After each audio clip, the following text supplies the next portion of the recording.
महावीर एक दुष्ट तांत्रिक था, इसलिए महावीर ने अपने मंत्रों के बल पर पूरे गांव वालों को अपने वश में कर लिया था। दरअसल महावीर एक नीची जाति का बच्चा था, इसलिए गांव वालों ने उसकी मां को भूतनी कहकर गांव से निकाल दिया था। जब भी महावीर अन्य बच्चों के साथ बैठकर शिक्षा लेता था, तब शिक्षक उसे मनहूस कहकर सबके सामने पीटते और भगा देते थे। इससे महावीर बहुत क्रोधित हो जाता था, लेकिन फिर भी उसने गाँव वालों की भलाई के लिए गाँव में पानी की व्यवस्था कराई। फिर भी गाँव के पंडित ने महावीर को मनहूस कहकर वहाँ से भगा दिया, जिससे महावीर अपने नीची जाति के कारण खुद को अपमानित महसूस करने लगा और भगवान को ही दोष देने लगा। तभी गांव वाले महावीर को गलत समझकर उस पर पत्थर फेंकने लगे। गुस्से में आकर महावीर ने अपने काले जादू की शक्ति से पूरे गांव का विनाश कर दिया। लेकिन तभी एक बड़े गुरुजी वहां आए। उन्होंने गांव की स्थिति देखकर महावीर को अपने साथ अपने गांव ले गए। गुरुजी ने महावीर को बहुत स्नेह दिया और उसे अपने बेटे की तरह पालने लगे। गुरुजी को महावीर की असलियत का पता नहीं था, इसलिए उन्होंने बिना कुछ जाने उसे अपने सारे तंत्र मंत्र सिखा दिए। महावीर ने गुरुजी के बेटे से भी बेहतर तंत्र मंत्र सीख लिया, लेकिन उसने इन शक्तियों का दुरुपयोग करना शुरू कर दिया। जब गुरुजी को यह बात पता चली, तो उन्होंने तंत्र ग्रंथ की पुस्तक अपने बेटे को दे दी। यह बात महावीर को बिल्कुल भी पसंद नहीं आई। क्रोध में आकर महावीर ने अपने काले जादू की शक्तियों का प्रयोग कर एक जादुई कंकड़ बनाया और उसे गुरुजी का दिया हुआ प्रसाद कहकर पूरे गाँव वालों को पहनने के लिए दे दिया। महावीर को तंत्र गांठ की किताब न मिलने पर वह गुस्से में आकर काला जादू करने लगता है। फिर उसी काले जादू से बना उसने एक जादुई कंकड़ तैयार कर रखा था और वह कंकड़ सब गांव वालों को पहनवा देता है। गांव वालों को उस कंकड़ के बारे में अब तक कुछ भी पता नहीं था। जैसे ही गुरुजी की नजर किसी आदमी के हाथ पर बंधे कंकड़ पर पड़ी, वह आदमी गुरुजी से कहता है कि यह कंकड़ तो आपके बेटे ने ही पहनाया है। तभी महावीर अचानक गुरुजी के पास आता है और उनके असली बेटे सुबह की लाश गुरुजी के सामने दिखा देता है। ये देखकर गुरुजी बहुत गुस्सा हो जाते हैं। महावीर तंत्र के जरिए गुरुजी को पेड़ से बांध देता है। ये देख गाँव वाले गुरुजी को बचाने के लिए आते हैं, लेकिन महावीर अपनी जादू शक्ति से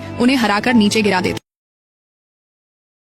गांव वालों को बचाने के लिए अंबिका खुद अग्नि में अपनी आहुति दे देती है। तभी महावीर अंबिका को रोकने के लिए अपने काले जादू का प्रयास करता है, लेकिन अंबिका के सामने महावीर का जादू कुछ भी असर नहीं करता। इसीलिए महावीर फिर से और भी शक्तिशाली जादू करने का प्रयास करता है, लेकिन भगवान द्वारा दी गई अंबिका की शक्ति के सामने महावीर का जादू कुछ भी नहीं था। उसी समय महावीर को दो सच्चाइयां पता चलती हैं। पहली यह कि उसकी सबसे बड़ी कमजोरी यही थी कि उसे यह नहीं पता था कि उसकी जादू को रोकने की शक्ति अंबिका के पास है, और दूसरी सच्चाई यह थी कि उसके भविष्य में वह 9 ग्रंथों को प्राप्त करके संसार का सबसे शक्तिशाली तांत्रिक बनेगा। यही बात कहकर महावीर उस गांव से भाग जाता है, लेकिन जाने से पहले अंबिका ने उन 9 ग्रंथों में से एक ग्रंथ की रक्षा के लिए स्वयं अपने एक पुत्र को जन्म दिया था। उसे अत्यंत शक्तिशाली बनाने के लिए अंबिका ने उसे काशी में एक शिवलिंग के पास छोड़ दिया और स्वयं कहीं हमेशा के लिए चली गई। कई सालों बाद वही महावीर एक बड़ा काला जादू करने वाला तांत्रिक बन चुका था। उसने अब तक 6 ग्रंथों को अपने वश में कर लिया था, इसीलिए अब वह 7वें ग्रंथ को हासिल करने के लिए जापान जाता है। वहाँ वह 7वें ग्रंथ को देने की बात कहता है, लेकिन उस ग्रंथ की रक्षा करने वाला जापान का रक्षक अपने सभी योद्धाओं को महावीर से लड़ने के लिए भेज देता है। मगर महावीर जैसा शक्तिशाली तांत्रिक से लड़ना बहुत मुश्किल था, इसलिए महावीर ने सबकी हालत बहुत बुरी कर दी और उस जापान के रक्षक को भी परास्त कर दिया। लेकिन जैसे ही महावीर उस ग्रंथ को लेने जाता है, तभी एक नाग देवता जो उस ग्रंथ के रक्षक थे प्रकट होते हैं, परंतु महावीर अपनी जादुई शक्ति से उस नाग देवता को अपने भीतर समा लेता है और फिर उस 7वें ग्रंथ को भी प्राप्त कर लेता है। नेक्स्ट पार्ट के लिए लाइक और कमेंट करें।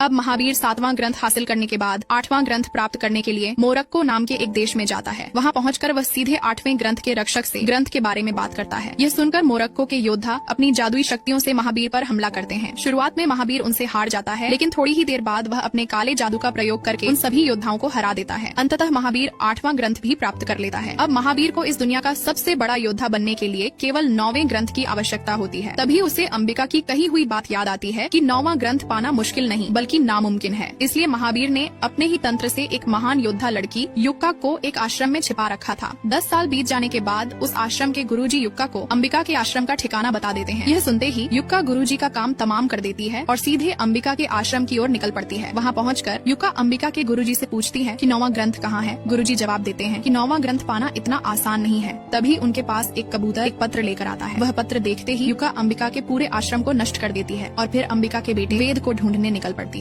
उधर वेद जब अपने कमरे में होता है, तभी युक्का वहाँ पहुँच जाती है और वेद को बुरी तरह पीटकर गंभीर रूप से घायल कर देती है। नेक्स्ट पार्ट के लिए लाइक और कमेंट करें।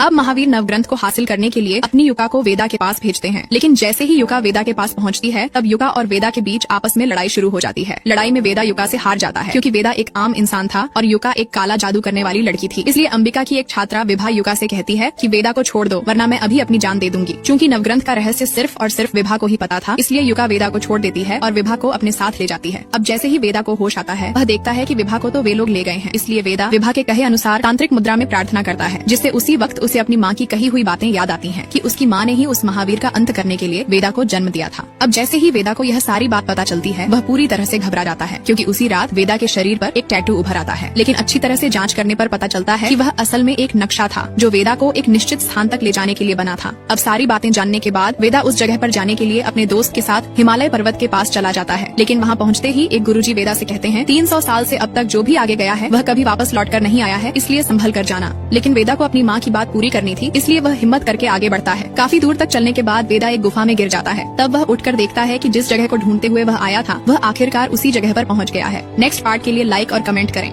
अब वेदा मिराई को पाने के लिए उस गुफा तक तो पहुंच जाता है, लेकिन जैसे ही वेदा आगे की ओर कदम बढ़ाता है तभी मिराई की रक्षा करने वाले गरुड़ महाराज बाहर निकल आते हैं। वेदा कुछ समझ पाता उससे पहले ही गरुड़ महाराज उस पर हमला कर देते हैं। वेदा बार बार कोशिश करता है कि किसी तरह गरुड़ महाराज से बचकर मिराई को हासिल कर ले, लेकिन हर बार गरुड़ महाराज फिर से उस पर हमला कर देते हैं। आखिरकार वेदा अपनी माँ की कही हुई बातों को याद करता है और बहुत चतुराई से गरुड़ महाराज के माथे पर हाथ रख देता है। तभी गरुड़ महाराज को पता चल जाता है कि वास्तव में यही वह योद्धा है जिसके लिए यह मिराई शस्त्र बनाया गया था। इसके बाद गरुड़ महाराज स्वयं वेदा की मदद करते हैं, जिससे वेदा उस मिराई शस्त्र को प्राप्त कर लेता है। लेकिन जैसे ही वेदा वापस लौटता है तब उसके गुरुजी और पूरे गांव वाले वेदा को देखकर प्रणाम करते हैं और सभी लोग वेदा को भगवान मानने लगते हैं। उधर नव ग्रंथ को पाने के लिए युका विभा पर अत्याचार कर रहा होता है, लेकिन विभा सच्चाई नहीं बताती। इसी बीच वेदा और उसकी दोस्त दोनों मिराई शस्त्र को देखकर हैरान रह जाते हैं कि आखिर यह क्या है। तभी अचानक एक पेड़ उन दोनों बच्चों के ऊपर गिरने लगता है, इसलिए वेदा तुरंत उन्हें बचाने के लिए दौड़ता है। लेकिन तभी वही गुरुजी जिन्होंने बचपन से ही वेदा को शक्तियाँ दी थी वहाँ आकर उस पेड़ को रोक देते हैं। यह देखकर वेदा आश्चर्यचकित होकर गुरुजी से पूछता है, आपने यह कैसे रोक दिया? तभी गुरुजी कहते हैं, यह सब तुम्हारी माँ को पहले से पता है। ये सुनकर वेदा पूछता है, मेरी माँ कहाँ है, कैसी है? तभी गुरुजी कहते हैं, तुम्हारी माँ मेरे कहने पर ही तुम्हें छोड़कर चली गई थी। नेक्स्ट पार्ट के लिए लाइक और कमेंट करें। अब गुरुजी वेदा को बताते हैं कि इसी मिराई की शक्ति से ही तुम अपनी माँ की इच्छा पूरी कर पाओगी। इसलिए जब तक यह मिराई तुम्हारा उद्देश्य और उसका उद्देश्य एक नहीं हो जाएगा, यह मिराई तुम्हें आगे बढ़ने का मार्ग नहीं दिखाएगा। इसीलिए वेदा और गुरुजी दोनों सिद्धा क्षेत्र की ओर जाने की तैयारी करते हैं। उधर महावीर 8वीं ग्रंथ प्राप्त करके नया ग्रंथ हासिल करने के लिए अपना काला जादू तैयार कर रहा था। तभी युका विभा को उसकी सामने ले आता है। विभा महावीर का भविष्य पढ़ने की कोशिश करती है, पर विभा महावीर का भविष्य नहीं पढ़ पाती। महावीर विभा से कहता है कि मेरा भविष्य पढ़ना तुम्हारे बस की बात नहीं है, फिर नया ग्रंथ छिपाकर क्या पाओगे? विभा कहती है कि तुम सारे ग्रंथ कर खुद भगवान बनना चाहते हो, पर तुम में एक भी अच्छा गुण नहीं है जो तुम्हें उन ग्रंथों तक पहुंचने योग्य बनाए। महावीर फिर अपने बचपन की बात बताता है, जब उसकी सगी माँ थी, तब उसके पिता ने दूसरी शादी कर ली और उसकी माँ को चुड़ैल कहकर मार दिया गया। माँ की मौत के बाद गांव वालों ने उसे मनहूस बच्चा बना दिया। तब तुम कहाँ थे? इसलिए मैं सबको दिखा दूंगा कि मैं असल में क्या हूँ। विभा की बात सुनते ही महावीर युका को एक जादुई शक्ति दे देता है और देव को पकड़कर अपनी ओर लाने का आदेश देता है। इधर वेदा मिराई की शक्ति को अपने उद्देश्य से साक्षात्कार कराकर एक करने की कोशिश करने जाती है। तभी युका और उसके सभी लोग वहाँ आकर वेदा को मारने की साजिश रचते हैं। नेक्स्ट पार्ट के लिए लाइक और कमेंट करें। अब जैसे ही वेदा मिराई की शक्ति को प्राप्त करने के लिए श्री राम के चरणों की साधना करने वाली जगह पर जाता है, वैसे ही वहाँ महावीर के लोग पहुँच जाते हैं। फिर सब मिलकर वेदा पर हमला कर देते हैं, लेकिन वेदा एक एक करके सभी को खत्म करने लगता है। तभी युक्का उस जादुई शक्ति को निकालकर वेदा की ओर फेंक देता है। उसी क्षण उस शक्ति की तेज आवाज सुनकर वेदा घायल होकर नीचे गिर जाता है। उस मौके का फायदा उठाकर युक्का वेदा से लड़ने के लिए आगे बढ़ता है। वेदा जैसे तैसे उनसे लड़ने की कोशिश करता है, लेकिन अंततः वह उनसे हार जाता है। तभी उसे गुरुजी की कही हुई बात याद आती है, जब मिराई तुम्हारे उद्देश्य को समझेगी तभी वह तुम्हारी सच्ची मदद करेगी। यह सोचते ही सचमुच मिराई की शक्ति वेदा के उद्देश्य को समझ जाती है और वेदा को उन सभी गुंडों से बचा लेती है। वेदा को यकीन ही नहीं होता कि इस मामूली सी छड़ी में इतनी शक्ति भरी हुई है। कुछ देर बाद देवा महावीर के सभी आदमियों को बहुत बुरी तरह पीट देता है, लेकिन आखिरी बार युका अपने जादू का सहारा लेने की कोशिश करता है। तभी वेदा मिराई की शक्ति से युका को हरा देता है। इसके बाद वेदा देखता है कि विभा घायल अवस्था में जमीन पर पड़ा है, इसलिए जैसे ही वेदा मिराई को विभा के ऊपर रखता है, मिराई की शक्ति से विभा का शरीर पूरी तरह ठीक हो जाता है। अब विभा वेदा से कहता है, हमारे पास ज्यादा समय नहीं है, इसलिए हमें नवा ग्रंथ की सुरक्षा के लिए तुरंत कामाख्या जाना होगा। यह सुनकर वेदा और विभा तुरंत कामाख्या की ओर निकल पड़ते हैं। नेक्स्ट पार्ट के लिए लाइक और कमेंट करें।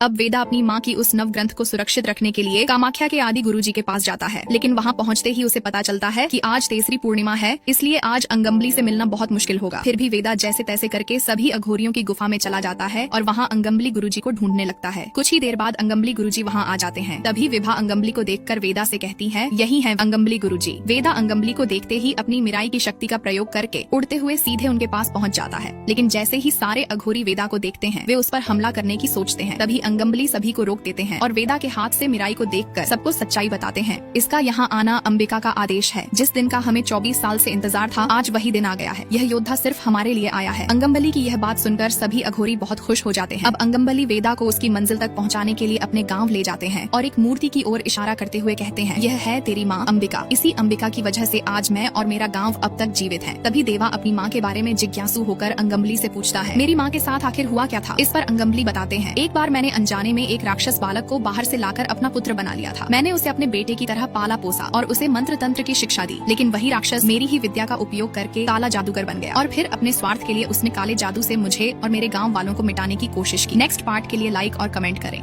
अब वेदा को अपनी माँ की सारी सच्चाई पता चलने के बाद वह बहुत रोने लगता है। फिर अपनी माँ की मूर्ति के सामने खड़े होकर वह अपनी माँ द्वारा दिए गए वचन को पूरा करने की शपथ लेता है। लेकिन तभी अंगम्बाली वेदा से कहती है कि नया ग्रंथ कहाँ है, इसे तुम्हें खुद ढूंढना होगा। यह सुनकर वेदा स्वयं उस अंतिम ग्रंथ को खोजने के लिए तंत्रवन के जंगल में जाता है। रास्ता ढूंढने के लिए वह पहले तारों की ओर देखता है और जैसे ही तारे जिस दिशा में चमकते हैं, वेदा भी उसी दिशा में चल पड़ता है। कुछ ही देर चलने के बाद उसे एक गुफा दिखाई देती है। गुफा देखते ही उसे अपनी माँ की कही हुई बातें याद आने लगती है, इसलिए वह उसी दिशा में आगे बढ़ता है। थोड़ी दूर जाने पर उसे देवी माँ की मूर्ति दिखाई देती है। उसे देखकर वेदा मूर्ति के चारों ओर नया ग्रंथ ढूंढने लगता है, परंतु उसे कहीं भी वह ग्रंथ नहीं मिलता। आखिर में वेदा देवी माँ के सामने झुककर प्रार्थना करता है, मैं माँ की तरह तो नहीं बन सकता, लेकिन माँ की कही हुई बातों का पालन जरूर करूंगा। कृपया मुझे मार्ग दिखाइए देवी माँ। तभी देवी माँ वेदा को एक पत्ते के माध्यम से उस ग्रंथ तक पहुँचने का रास्ता दिखाती है। वहाँ पहुँचकर वेदा देखता है कि अंबिका ने उस स्थान के चारों ओर एक दीवार जैसी सुरक्षा सीमा बनाई हुई है। इसे देखकर वेदा बहुत आश्चर्यचकित हो जाता है। धीरे धीरे वह उस ग्रंथ के पास पहुँचता है और विस्मित होकर उसे छू लेता है। तभी वेदा की माँ आखिरी बार उसके सामने प्रकट होती हैं और मुस्कुराते हुए उसे आशीर्वाद देकर अंततः अदृश्य हो जाती हैं। नेक्स्ट पार्ट के लिए लाइक और कमेंट करें।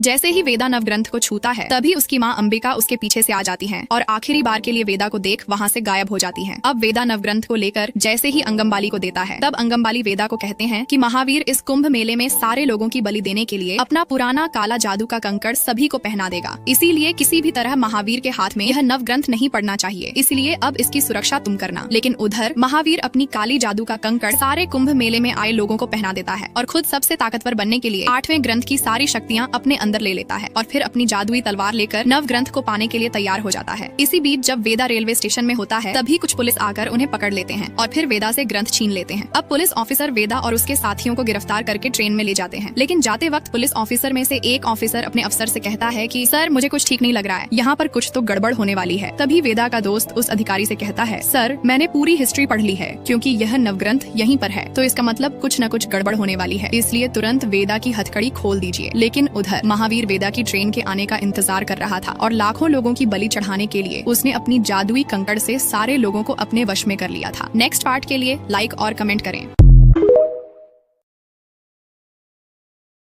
अब महावीर ने लाखों लोगों को बलि चढ़ाने के लिए अपनी जादुई कंकड़ से सबको अपने वश में कर लिया था। इसलिए महावीर नवा ग्रंथ को पाने के लिए अपने आदमियों को वेदा के पास भेज देता है। तभी महावीर के आदमी वेदा की ट्रेन में जाकर हमला करना शुरू कर देते हैं। यह देखकर पुलिस अधिकारी तुरंत वेदा की हथकड़ी खोल देता है। तब वेदा सभी गुंडों को मारने लगता है, लेकिन तभी एक गुंडा वेदा से कहता है, तुम सब मर जाओगे क्योंकि ट्रेन का ड्राइवर जिंदा नहीं है। यह सुनते ही वेदा तुरंत ट्रेन के इंजन वाले कमरे में पहुंचता है और ट्रेन को रोकने की कोशिश करता है, पर कहीं भी उसे ब्रेक दिखाई नहीं देता। इससे वेदा बहुत परेशान हो जाता है। तभी वही पुलिस अधिकारी वेदा को उसकी मिराई की छड़ी देते हुए कहता है, लो यह तुम्हारी छड़ी, किसी भी तरह ट्रेन को रोक लो। उधर महावीर ट्रेन को गिराने के लिए अपने काले जादू से ओवरब्रिज को बीच से तोड़ देता है ताकि ट्रेन नीचे गिर जाए। वेदा अपनी मिराई की शक्ति से ट्रेन को रोकने की कोशिश करता है, लेकिन ट्रेन की रफ्तार बहुत तेज थी, इसीलिए वह रुकने का नाम ही नहीं ले रही थी। तभी वेदा की नजर सामने टूटे हुए पुल पर पड़ती है। यह देखकर वेदा पूरी ताकत लगाता है और बहुत मुश्किल से आखिरकार ट्रेन को रोक देता है। सामने से यह देखकर महावीर वेदा की शक्ति से हैरान रह जाता है। फिर दोनों के बीच भयंकर लड़ाई शुरू हो जाती है। लड़ते लड़ते दोनों आपस में टकराकर नीचे गिर जाते हैं, लेकिन गिरते समय महावीर की तलवार वेदा के पास और वेदा की मिराई की छड़ी महावीर के पास गिर जाती है। नेक्स्ट पार्ट के लिए लाइक और कमेंट करें।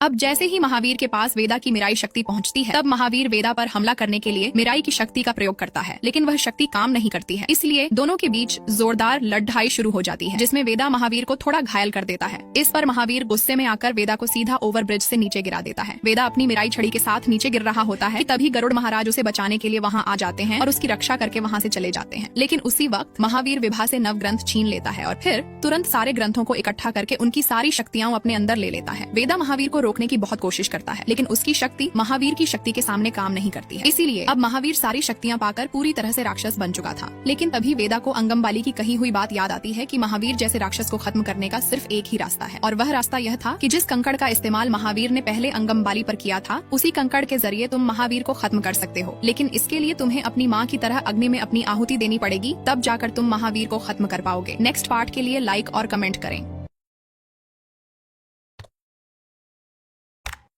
अब वेदा महावीर जैसे राक्षस को रोकने के लिए अंगमबाली की कही हुई बात को सोचता है और फिर अपनी माँ अंबिका की तरह खुद को अग्नि में आहुति देने लगता है। यह देखकर महावीर बहुत घबरा जाता है और सोचने लगता है कि कैसे अंबिका ने आहुति देकर उसे हराया था। लेकिन तभी प्रकृति स्वयं बारिश करके वेदा को आहुति देने से रोक देती है और फिर स्वयं श्री राम की वह मिराई शक्ति युद्ध के लिए तैयार हो जाती है, क्योंकि असल में यह मिराई शक्ति कोई आम शक्ति नहीं बल्कि श्री राम के दिव्य धनुष की मिराई थी। इसीलिए जैसे ही वेदा उस मिराई को पकड़ता है, वह शक्ति श्री राम के दिव्य धनुष का रूप ले लेती है। तब महावीर भी वेदा के हाथ में धनुष देखकर बहुत गुस्सा हो जाता है और युद्ध के लिए अपनी तलवार तैयार कर लेता है। लेकिन तभी वेदा स्वयं श्री राम की तरह धनुष से महावीर पर वार करता है, जिससे उसी वक्त उस राक्षस महावीर का विनाश हो जाता है। उसके काले जादू का प्रकोप भी खत्म हो जाता है, जिससे सारे लोगों की जान बच जाती है और यहीं पर वेदा की कहानी खत्म होती है। अगर आप इस मूवी को पूरा देखना चाहते हैं तो यह जियो सिनेमा और हॉटस्टार पर उपलब्ध है, जाकर देख सकते हैं और जाते जाते चैनल को सब्सक्राइब भी कर दें।